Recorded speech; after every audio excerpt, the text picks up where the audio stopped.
Hi అండి, welcome to మాయా రుచులు. ఈరోజు రెసిపీ వచ్చేసి ఎంతో టేస్టీగా ఉండే టమోటా పప్పు అండి. ఇదే ప్రాసెస్లో చేసుకోండి, మీకు కూడా చాలా బాగా కుదురుతుంది. ఇప్పుడు వీడియోలోకి వెళ్ళిపోదాం. 1 కప్పు కందిపప్పు తీసుకున్నానండి. ఇప్పుడు శుభ్రంగా కడుక్కోవాలి. కడిగి పొయ్యి మీద పెట్టుకుందాం.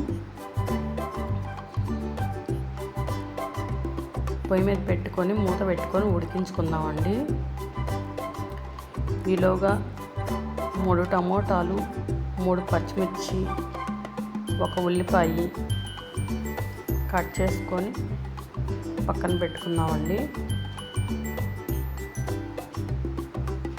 పప్పు ఉడుకుతుంది, ఒకసారి తిప్పుకుందామండి. పప్పు ఇలా సగం ఉడికిన తర్వాత కట్ చేసి పెట్టుకున్న ఉల్లిపాయ, పచ్చిమిర్చి వేసుకోవాలండి.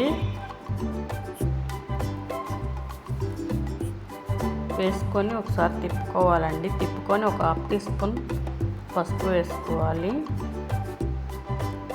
పసుపు వేసుకున్నాక ఇంకోసారి తిప్పుకొని మూత పెట్టుకోవాలండి.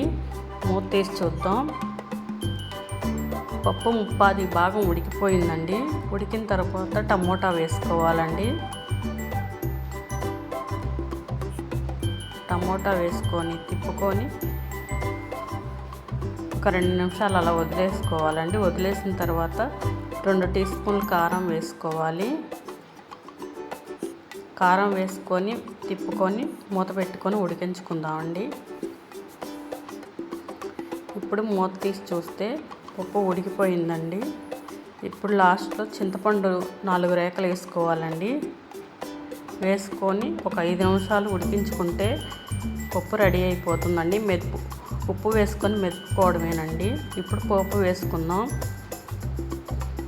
2 టేబుల్ స్పూన్ల ఆయిల్ వేసుకోవాలి. నూనె కాగిన తర్వాత పోపు దినుసులు వేసుకోవాలండి. పోపు దినుసులు కూడా ఫ్రై అవుతుండగా 2 ఎండుమిర్చి కట్ చేసుకొని వేసుకోవాలి. 4-5 వెల్లుల్లి రెబ్బలు వేసుకోవాలండి దంచుకొని. దీనిలోనే కట్ చేసి పెట్టుకున్న ఉల్లిపాయలు కొంచెం వేసుకోవాలండి. 2 రెబ్బలు కరివేపాకు వేసుకోవాలి. పప్పులో వేసుకొని కలుపుకోవడమేనండి. ఎంతో టేస్టీగా ఉండే టమోటా పప్పు రెడీ అయిపోయిందండి. మీరు కూడా ఇదే ప్రాసెస్లో చేసుకొని మీకు ఎలా వచ్చిందో కామెంట్లో చెప్పండి. మా ఛానల్ని లైక్ చేయండి, షేర్ చేయండి, సబ్స్క్రైబ్ చేసుకోండి.